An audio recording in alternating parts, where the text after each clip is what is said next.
For privacy reasons, names and places have been changed. This story is inspired by true events.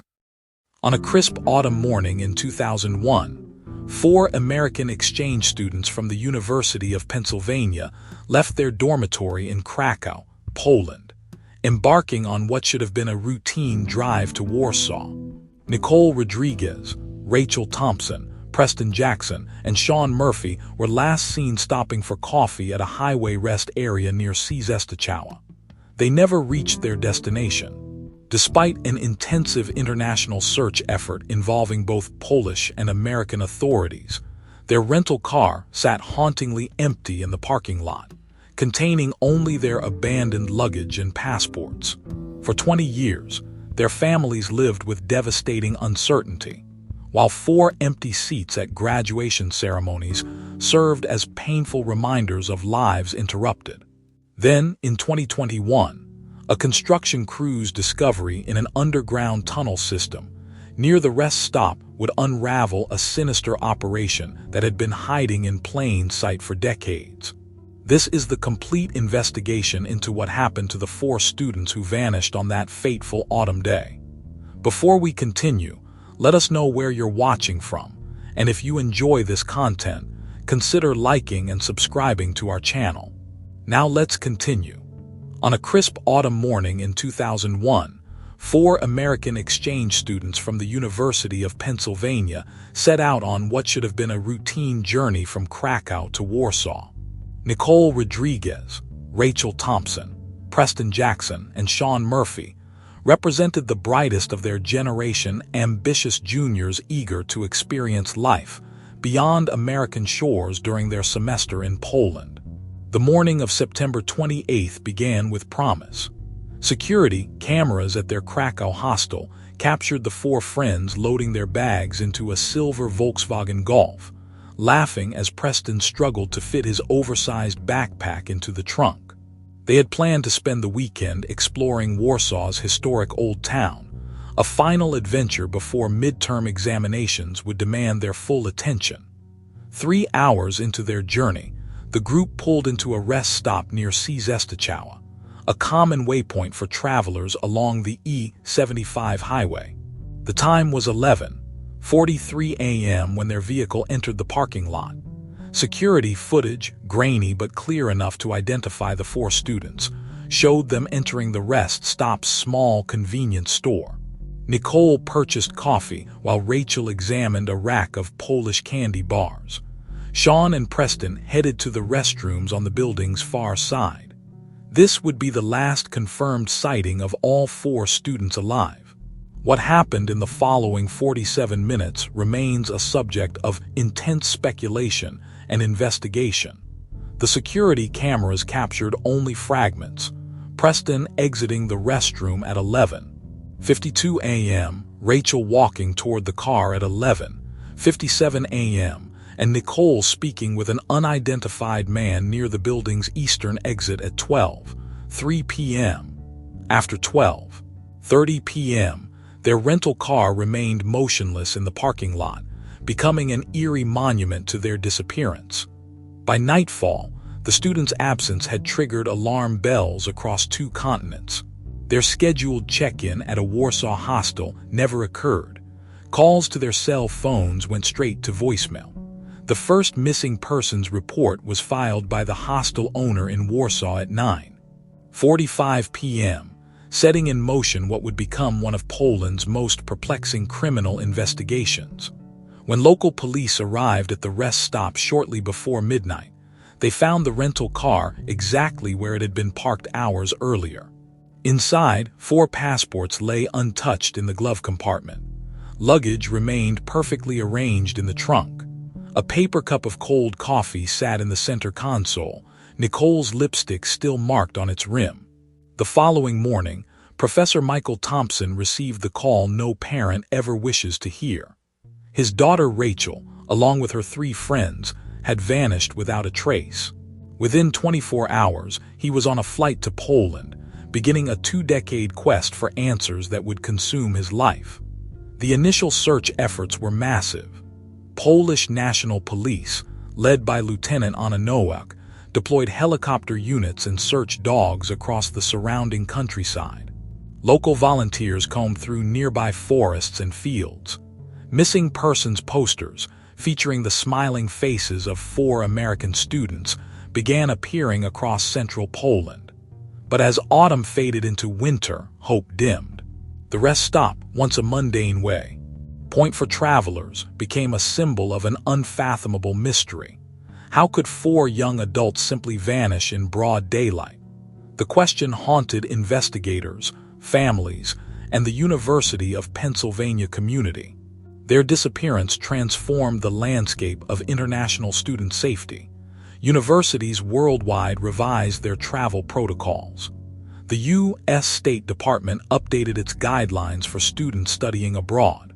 Yet for 20 years, the fate of Nicole, Rachel, Preston, and Sean remained unknown, their last moments captured only in pixelated security footage and the memories of those who saw them last.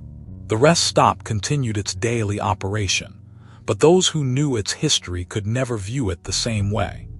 Beneath its ordinary exterior, it held secrets that would take 2 decades to uncover, secrets that would reveal a horror far greater than anyone could have imagined on that autumn morning in 2001.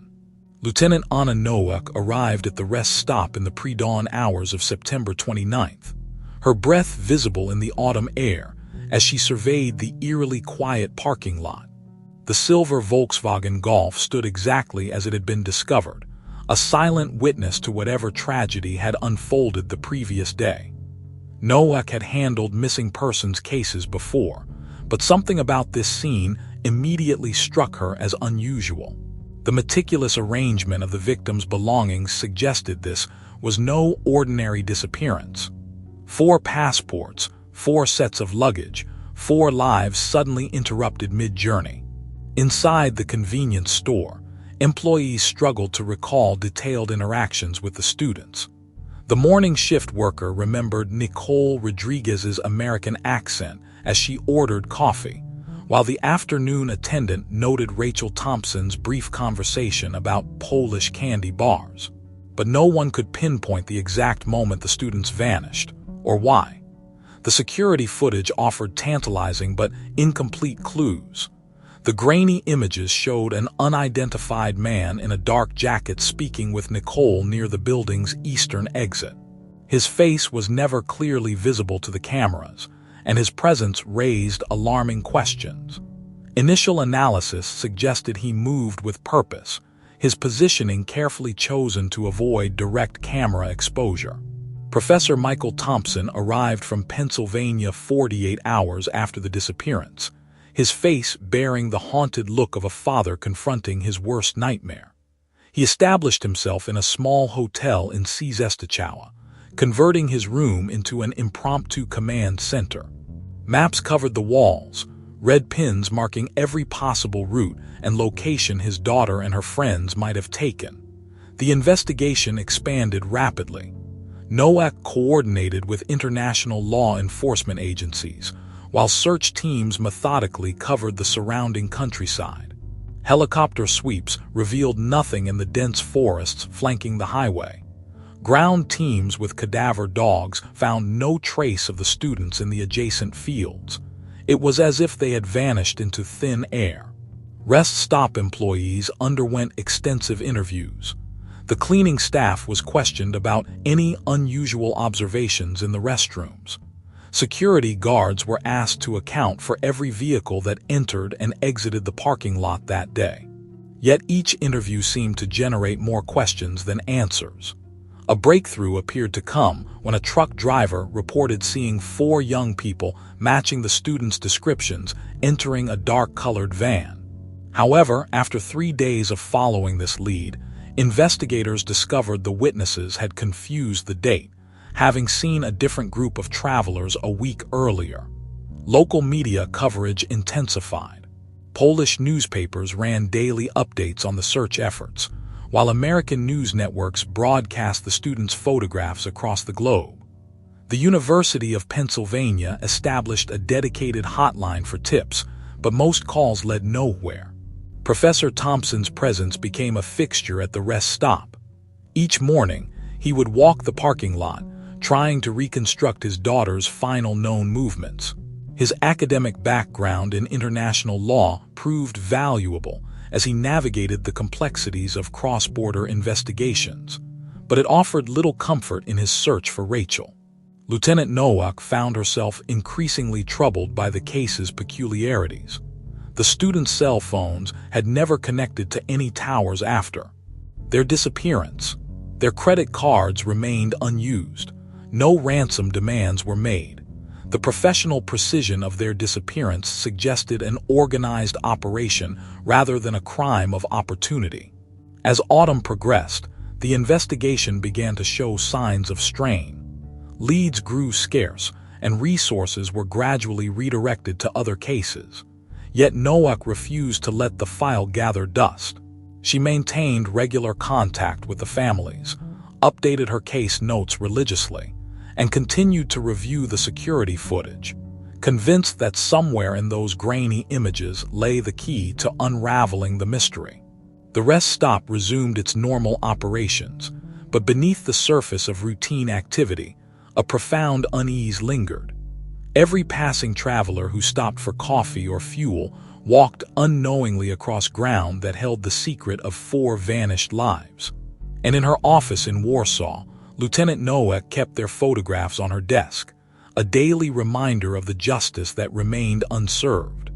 As weeks turned to months, and months to years, the disappearance of 4 American students from a Polish rest stop gradually faded from international headlines. Yet in a small office in Warsaw's police headquarters, Lieutenant Anna Nowak kept their case files prominently displayed on her desk, refusing to let their memories slip into obscurity. The first anniversary of their disappearance brought a renewed surge of media interest. Professor Michael Thompson returned to Poland, his face now weathered by a year of grief and relentless searching. He stood at the rest stop where his daughter Rachel had last been seen, clutching a photograph that seemed to belong to another lifetime. The image showed Rachel at her high school graduation, her smile bright with promise and possibility. At the University of Pennsylvania, empty chairs stood in memorial during the 2002 graduation ceremony. Nicole Rodriguez should have presented her thesis on Eastern European economics. Preston Jackson's name remained on the roster of the university's debate team, his previous victories recorded but never to be matched. Sean Murphy's family kept his acceptance letter to medical school, a dream now forever unrealized. The investigation continued, but leads grew increasingly tenuous. Each potential breakthrough dissolved under scrutiny. A reported sighting in Prague proved to be a case of mistaken identity. A tip about suspicious activity at the Polish-Ukrainian border led nowhere. Phone records, bank statements, and border crossing data revealed nothing but silence. Lieutenant Nowak watched as similar cases emerged across Eastern Europe. Other travelers vanished from highways and rest stops, their disappearances sharing disturbing similarities with the student's case. Yet establishing concrete connections proved impossible, leaving investigators to grapple with a growing sense that they were witnessing the work of a sophisticated criminal enterprise that knew how to cover its tracks. By 2005, the original investigation team had largely dispersed. Only Nowak maintained regular contact with the families, sending monthly updates that increasingly contained no new information. The rest stop underwent renovations, its security cameras upgraded, its layout modified. Yet beneath the modern improvements, it remained a place marked by unresolved tragedy. Professor Thompson's annual visits to Poland became a somber ritual. Each September, he would retrace the students' final known movements, hoping that something, an overlooked detail, a new witness, any fragment of information might emerge from the passage of time. His daughter's case had transformed him from an international law professor into an advocate for missing persons investigations, establishing a foundation to support families facing similar ordeals. The students' passports, found in their abandoned rental car, expired. Their social media accounts became digital memorials, frozen in 2001, filled with messages from friends and family marking birthdays, holidays, and anniversaries that would never be celebrated together. Their last photos, captured by the rest stop security cameras, were analyzed countless times by fresh eyes, yet revealed no new clues. In Warsaw, Lieutenant Nowak's office wall displayed a timeline that stretched across 2 decades. Red strings connected photos, statements, and possible leads, creating a web of information that told a story of meticulous investigation, but no solution. She had witnessed younger colleagues rise through the ranks, some questioning the resources dedicated to such an old case. Yet she persisted, convinced that somewhere in the accumulated evidence lay answers that would eventually surface. The case's impact rippled through international education. Universities worldwide revised their safety protocols for study abroad programs. The U.S. State Department updated its travel advisories, specifically addressing safety at European highway rest stops. Yet these changes offered little consolation to the families who gathered each year at the University of Pennsylvania, keeping vigil for 4 students who had simply wanted to explore the world. By 2020, the case had become a cautionary tale, studied by law enforcement agencies and featured in criminology textbooks. The rest stop near Czeszów appeared in true crime documentaries and podcasts, each retelling adding layers of speculation but no concrete answers. The mystery endured, a reminder of how completely 4 young lives could vanish on an ordinary autumn morning, leaving behind only questions that seemed destined to remain forever unanswered.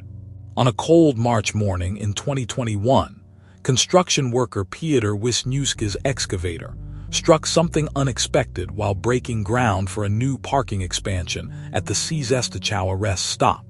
Instead of solid earth, his machine's bucket punched through into a void, revealing what would become the first breakthrough in a 20-year-old mystery. The hollow space beneath the parking lot opened into an elaborate tunnel system, stretching hundreds of meters in multiple directions. As police cordoned off the area, the first responding officer's flashlight beams revealed crude living quarters, storage areas, and most disturbingly, heavy metal doors with sophisticated locking mechanisms. Lieutenant Anna Nowak, now nearing retirement, arrived at the scene within hours. For 2 decades, she had driven past this rest stop almost weekly, never suspecting that the answers she sought lay literally beneath her feet. The tunnels, roughly 2 meters high and reinforced with timber supports, showed signs of professional construction and long-term use. The forensics team, led by Dr. Marta Kowalczyk, began their meticulous documentation of the underground network. Their initial survey revealed evidence of human habitation spanning many years, discarded food containers with expiration dates ranging from 2001 to 2015, electrical wiring tapped illegally from the rest stop's main supply, and a crude ventilation system. In the deepest section of the tunnels, behind a heavy steel door, they found what they had dreaded most: human remains. Among personal effects scattered in this chamber, a University of Pennsylvania student ID card, tarnished but legible, bore Rachel Thompson's photograph. Nearby, a silver necklace matched the description of one Nicole Rodriguez had been wearing the day she disappeared. The discovery brought Pavel Novak, Eastern Europe's leading expert on human trafficking, to the site. His trained eye immediately recognized the hallmarks of a sophisticated trafficking operation. The tunnel system's layout, with its multiple escape routes and secure holding areas, matched patterns he had documented in other trafficking cases across the region. Forensic anthropologists worked for weeks in the confined space, carefully excavating and documenting every piece of evidence. They recovered the remains of not just the 4 American students, but other victims as well. DNA analysis would eventually link the site to over 20 missing persons cases spanning 2 decades. The tunnel walls themselves told a story of desperation. Investigators found scratch marks and crude inscriptions, including a partial message carved into concrete that read, "Nicole R. Tell my mom." The evidence suggested some victims had been held for extended periods before meeting their end. Professor Thompson, now in his 70s, stood at the tunnel's entrance, supported by Lieutenant Nowak. After 20 years of searching for his daughter, the truth had literally emerged from beneath the ground he had walked so many times. The discovery brought him the closure he had sought, but with it came the devastating confirmation of his worst fears. The tunnels yielded other crucial evidence: surveillance equipment, logbooks, and most importantly, fingerprints preserved in the humid underground environment. Mud, earned forensic techniques, unavailable in 2001, would now be able to analyze evidence that had been protected from the elements for 2 decades. As news of the discovery spread, the rest stop became a hub of activity once again. International media returned, filming the ongoing excavation work and interviewing investigators. The site, which had for years been a place of mystery, now stood as a testament to both human cruelty and the persistence of those who seek justice. The tunnel system's discovery marked not just the resolution of a 20-year-old case, but the beginning of a new investigation that would unravel a criminal enterprise spanning multiple countries. What began with 4 missing American students would ultimately expose a network that had operated with impunity for decades, protected by corruption, and hidden literally beneath the surface of everyday life. The discovery of the tunnel system transformed what had been a cold case into the largest criminal investigation in modern Polish history. Within days of the initial finding, the rest stop near Cieszestyczała became the epicenter of an unprecedented forensic operation, with investigators from multiple agencies working around the clock to process 2 decades of preserved evidence. Dr. Marta Kowalczyk's forensics team employed cutting-edge technology that hadn't existed when the students first disappeared. Ground-penetrating radar revealed the full extent of the tunnel network, a sprawling underground maze spanning nearly a kilometer in total length. 3-dimensional laser scanning created detailed maps of every chamber and corridor, allowing investigators to analyze the sophisticated engineering that had gone into its construction. The tunnels told a story of meticulous planning.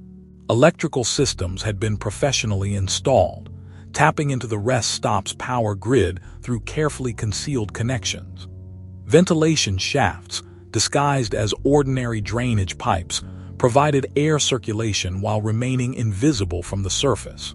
The construction suggested expertise in both engineering and law enforcement protocols, knowledge that would prove crucial in identifying the perpetrators.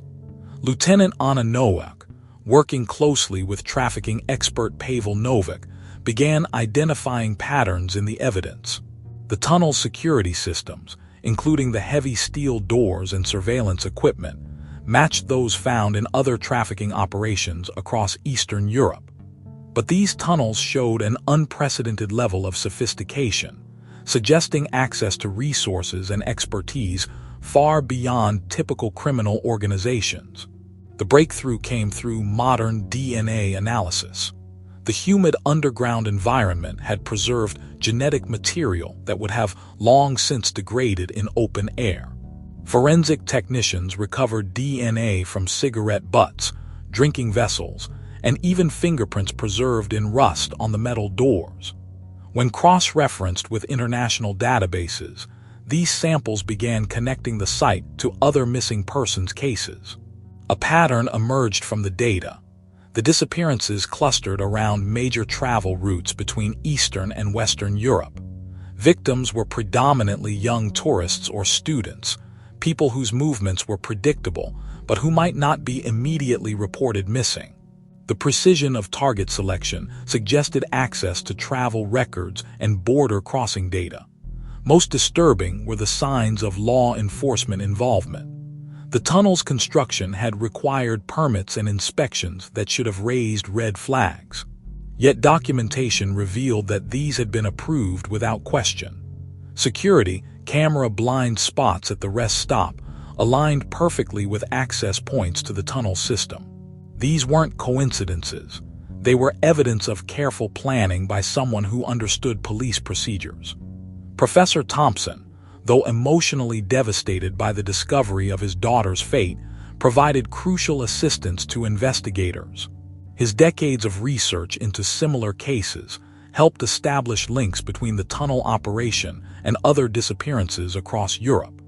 His academic connections facilitated cooperation between international law enforcement agencies that might otherwise have been slowed by bureaucracy. As investigators pieced together the evidence, they uncovered a network that extended far beyond the single rest stop. Financial records, carefully preserved in waterproof containers within T. tunnels, revealed wire transfers to accounts across Eastern Europe. Surveillance footage from other rest stops, when re-examined, showed familiar patterns of operation. The tunnel wasn't just a single criminal site. It was part of an international infrastructure of human trafficking. The investigation expanded exponentially. Cold cases from across Europe were reopened. DNA samples were reanalyzed using modern techniques. Patterns of disappearances along major highways were re-examined with new understanding.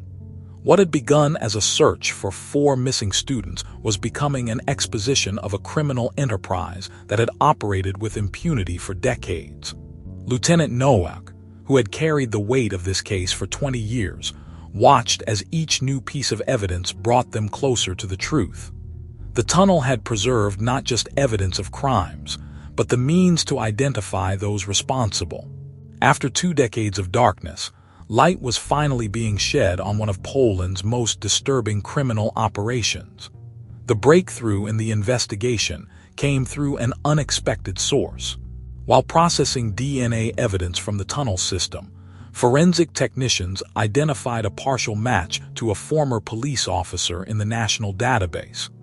The name Marek Kowalski emerged, opening a floodgate of connections that had remained hidden for 2 decades. Kowalski had served 15 years with the Polish National Police, retiring in 1999 with an exemplary record. His specialty had been highway patrol and rest stop security protocols, expertise that suddenly took on a sinister new meaning. Records showed he had been stationed near Cieszyn during the planning and construction of the rest stop where the students disappeared. As investigators dug deeper into Kowalski's background, a disturbing pattern emerged.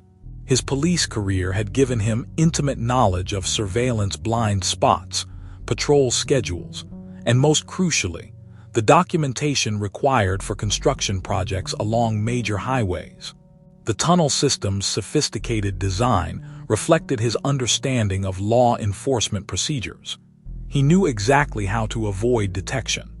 Financial records revealed a web of transactions linking Kowalski to shell companies across Eastern Europe.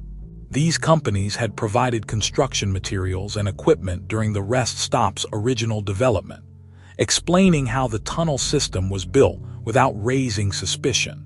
His police connections had helped suppress any questions about unusual construction activity. The investigation team discovered that Kowalski had maintained relationships with several former colleagues who now held senior positions in border control and highway patrol. These connections explained how the trafficking operation had managed to transport victims across borders without detection. When questioned, several of these officials admitted to accepting bribes to look the other way. DNA evidence from the tunnel directly linked Kowalski to the students' final moments. His fingerprints were found on the heavy steel doors, and trace evidence suggested he had been present during their attempted escape. The students had nearly reached the tunnel's emergency exit when they were caught. Signs of struggle indicated they had fought desperately for their lives. Surveillance footage from 2001, when re-examined with facial recognition software, identified Kowalski as the unidentified man speaking with Nicole Rodriguez outside the rest stop. He had used his former police status to appear trustworthy, approaching tourists with offers of assistance or directions. The students, like many victims before them, had no reason to doubt a former officer. Lieutenant Nowak's team tracked Kowalski to a small village outside Warsaw, where he had been living quietly for years. His modest home contained detailed records of the trafficking operation, ledgers, photographs, and documents that revealed the full scope of his crimes. The man who had once sworn to protect the public had instead spent decades exploiting its most vulnerable members. The investigation revealed 6 key accomplices, each with specific roles in the operation. A former construction supervisor had overseen the tunnel's building. A rest stop employee monitored potential targets. A corrupt border official facilitated international transport. Together, they had created an efficient system for identifying, capturing, and trafficking victims. When confronted with the evidence, Kowalski's carefully constructed facade crumbled. The former officer, now 58, revealed details of how the operation had targeted foreign tourists, particularly students and young travelers. He described how his police training had helped him identify vulnerable targets and avoid detection for so long. The tunnel system had been his masterpiece, a hidden infrastructure of crime constructed beneath the very institution he had once served. Its discovery exposed not just a single trafficking operation, but a decades-long betrayal of public trust by those sworn to protect it. The 4 American students, whose disappearance had haunted investigators for 20 years, had become tragic victims of a predator who used his badge to hide in plain sight. In June 2021, Mayor Kowalski stood silently in a Warsaw courtroom as the judge read out a list of charges that spanned 2 decades of criminal activity. The former police officer, once respected for his service, now faced justice for orchestrating one of Eastern Europe's most extensive human trafficking operations. The evidence recovered from the tunnel system had proven irrefutable. The trial captivated Poland for 3 months. Each day revealed new horrors as prosecutors presented forensic evidence, financial records, and testimony from surviving victims of Kowalski's operation. DNA analysis had connected the tunnel system to 23 missing persons cases across Europe, though investigators suspected the true number of victims was far higher. Professor Michael Thompson attended every day of the proceedings, watching from the gallery as the man responsible for his daughter's death finally faced accountability. The father, who had spent 20 years searching for answers, now found them in the clinical precision of forensic reports and the cold calculations of Kowalski's ledgers. Lieutenant Anna Nowak, testifying as the lead investigator, described how the tunnel system had preserved crucial evidence that modern technology could finally process. Fingerprints, DNA samples, and trace evidence that would have degraded in open air had remained intact in the controlled environment underground. The very sophistication of Kowalski's operation had ultimately ensured its exposure. The 6 accomplices, facing their own charges, turned against their former leader. They detailed how Kowalski had used his law enforcement connections to identify vulnerable targets and avoid detection. Their testimony revealed a network that extended into border control, construction oversight, and highway patrol, a web of corruption that had protected the operation for years. In September 2021, exactly 20 years after the American student's disappearance, the court delivered its verdict. Kowalski received multiple life sentences without the possibility of parole. His accomplices faced sentences ranging from 15 to 30 years. The judgment marked more than the end of a criminal case. It represented the culmination of 2 decades of relentless investigation. The resolution brought sweeping changes to European highway security. Rest stops across the continent underwent thorough structural inspections. New protocols were implemented for monitoring construction projects along major travel routes. International student safety programs were revolutionized, with particular attention paid to solo travelers and small groups. At the University of Pennsylvania, the 4 students were finally memorialized properly. The school established the Rodriguez-Thompson-Jackson-Murphy Fellowship for International Safety Studies, funding research into protecting vulnerable travelers abroad. Their story became a cornerstone of student orientation programs worldwide. Professor Thompson channeled his grief into action, establishing a foundation that supports families of missing persons and funds advanced forensic training for law enforcement agencies. The organization's first project focused on creating an international database for comparing cold case evidence across borders. Lieutenant Nowak retired shortly after the trial, having fulfilled her 20-year promise to solve the case. Her methodical preservation of evidence and refusal to let the investigation go cold had proven crucial to achieving justice. Her case files became required study material at Poland's police academy, teaching future officers the importance of persistence in long-term investigations. The rest stopped near Czestok. OWA was permanently closed and transformed into a memorial site. The tunnel system, after evidence collection was complete, was preserved as a training facility for law enforcement and a sobering reminder of how sophisticated criminal enterprises can operate undetected.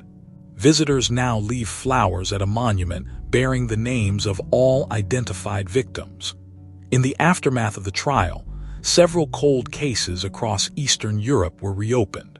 Modern forensic techniques, applied to preserved evidence, began providing answers to other families who had waited years for resolution. The exposure of Kowalski's network triggered investigations into similar operations, leading to arrests in 3 other countries. The 4 American students, Nicole, Rachel, Preston, and Sean, were finally laid to rest in their hometowns. Their remains returned to families who had waited 20 years to say goodbye. Their legacy lives on in strengthened international safety protocols, enhanced forensic capabilities, and a renewed commitment to protecting vulnerable travelers. Their tragic story transformed the landscape of international travel safety, ensuring that future generations of students abroad would be better protected from those who would do them harm.